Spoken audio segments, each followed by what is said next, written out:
klasik mutfaktan bahsedilir. Ama hangi klasik mutfaktan? Bu klasik Türk mutfağı mı? Nedir bu?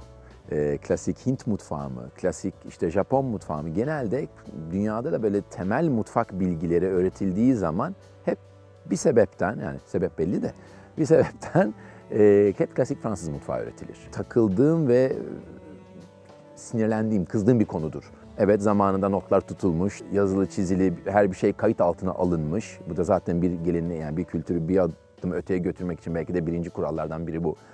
Ama niye bugün Japonya'da ya da Hindistan'da ya da Türkiye'de bir çocuğa mutfak öğretildiği zaman veya tabii aşçılık okulunda önce klasik Fransız mutfağı öğretilir?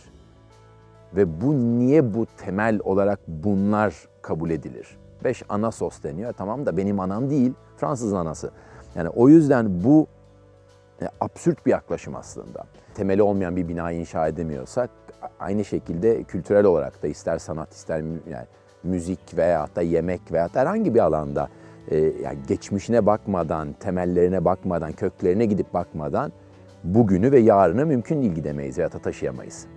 Düşünsene çocukken annenden, babandan, babaannenden işte kendi evin içinde, dünyanın neresinde yaşıyorsan ya da Türkiye için söylüyorsak, hangi bölgede yaşıyorsan, Karadenizliysen Karadeniz yemekleri, Egeliysen Ege yemekleri ya da Güneydoğu'daysan daha Güneydoğu'nun yemekleriyle büyüyorsun. O baharatlarla, o tatlarla, o acılık seviyesi veyahut da o tereyağı miktarı neyse artık bunlar. Bunlara alışıyorsun ve müthiş bir zenginlik bu. Senin aslında mutfak temellerini oluşturan konu bunlar.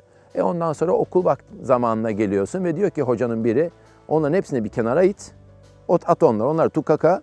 Ben şimdi sana klasik Fransız 5 sosunu öğreteceğim çünkü bunlar mutfağın temeli diye biri çıkıyor sana bunu anlatıyor. Veyahut da işte çocukken soğanı işte şöyle doğramışsın, hayır artık soğanı öyle doğramayacaksın, böyle doğrayacaksın diye biri bunu sana söylüyor ve birkaç yıl boyunca bunu öğreniyorsun. Sonra okuldan mezun oluyorsun, gidiyorsun bir yerde çalışmaya başlıyorsun ve orada da bu döngü devam ediyor. Ondan sonra böyle bir ampul yanıyor kafanda, 10 sene sonra, 15 sene sonra ya bir dakika ben bu değilim aslında. Benim temellerim ne? Kendi temellerim nedir? Beni hayatta tutan veyahut da beni bu şekle getiren neydi? Kurcalamaya başladığın an aslında o zaman heyecanlı ve yaratıcı işler çıkmaya başlıyor. Kendi temellerini, ve herkesin temeli farklı. Seninki farklı, onunki farklı, bununki farklı.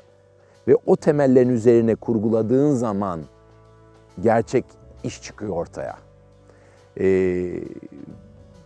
Burada eğer eğitimi toparladığın takdirde ve herkesin kendi içindeki kültürünü veyahut da kendi temellerini öne çıkarmaya izin verirsen çok daha hızlı ve çok daha yaratıcı ve çok daha lezzetli işler çıkar ortaya. Biz de Mikla'da Yeni Anadolu Mutfağı diye bir kavramla oynaşıyoruz ve işte daha yenilikçi yemekler yapıyoruz ama temeline baktığın zaman eğer geçmişten öğrendiklerimiz veyahut da işte geçmişte kullanılan malzemeler ya da amcalardan, teyzelerden öğrendiklerimizi olmasa onlar, o zaman zaten bugün hiçbir şey yapamazdık. Zaten yeni kelimesini dahi kullanamazdık. Hiçbir şeyin üstüne kurgulamadığın zaman böyle havada kalan ve her an düşebilecek bir hikaye var.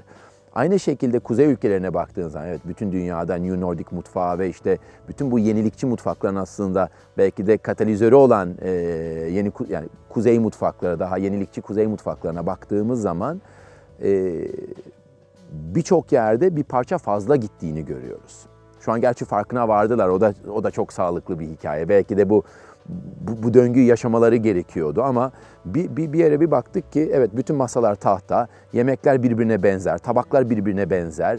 Herkes New Nordic mutfağı yapıyor ama geleneksel Danimarka mutfağı veyahut da geleneksel İsveç mutfağını bulmak neredeyse imkansızlaştı. Bir iki tane dükkan kalmış işte 100 senedir bu işi yapan. O da devam edemez. O lokanta yok olursa veyahut da o yemekler yok olursa o zaman gelecekteki çocukların veyahut işte kızların, çocukların neyin üzerine kurgulayacak veyahut da neyin üzerine bu yeniliği yapacak? O yüzden o temeli yok ettiğin an zaten yarını yok ediyorsun. O yüzden onun çok tatlı bir şekilde böyle dengeli gidebiliyor olması lazım.